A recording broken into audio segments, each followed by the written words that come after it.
one of the things I hear in the low carb carnivore side often, all the time in comments actually, is that there are no such thing as essential carbohydrates. And yes, there are essential fats, there are essential amino acids, but no essential carbs.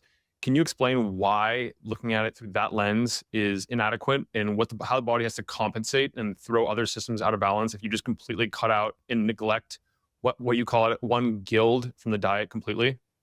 Yeah, that's 20 years ago nutrition.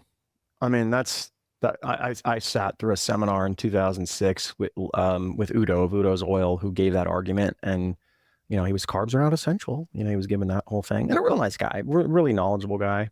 Here's the problem with that argument: we can reverse engineer the mechanisms of real and lasting health, and top of the list is insulin function.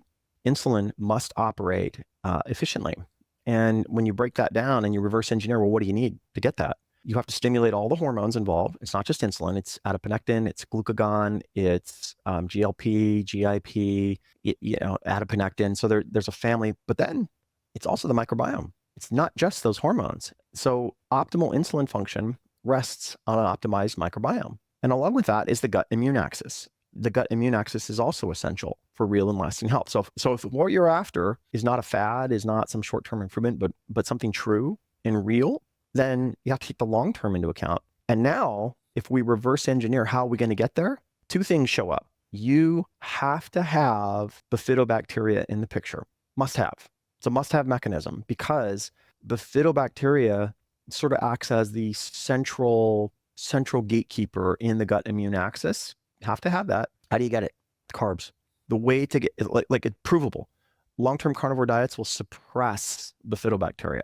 For that reason alone, they disqualify themselves from being the thing that's going to give real and lasting health because you suppress Bifidobacteria. But the other thing too is optimal insulin function, and the two work together. And so it's very complex, but through a number of mechanisms, through bile acid secretion and the impact of the gut immune axis on X receptors in the liver. There's a pathway which is the farnesoid receptor and liver X receptors, and that pathway dovetails with stress hormones like FGF 15 and 19. It governs a lot of things in the liver, and it's driven by ratios of things like Bifidobacteria in the gut, which control bile acids. Optimal insulin function requires kind of this picture in the microbiome. That's true for just about all humans. Now you can make an isolated case. That's not true for the Hasta. However, that's not to say that other bacteria that we haven't categorized aren't picking up the slack to perform the same thing. But basically, long story short, if we're going to reverse engineer how to get real and lasting health, we have to reverse engineer how to build optimal levels of the gut immune axis, which means Bifidobacteria, which means the best way to get that is through carbs. And so while you can make an old school case to say carbs are not essential, in an updated understanding of real and lasting health, you can make a very good case. Actually, they're absolutely essential to feed the taxa that are essential in the gut.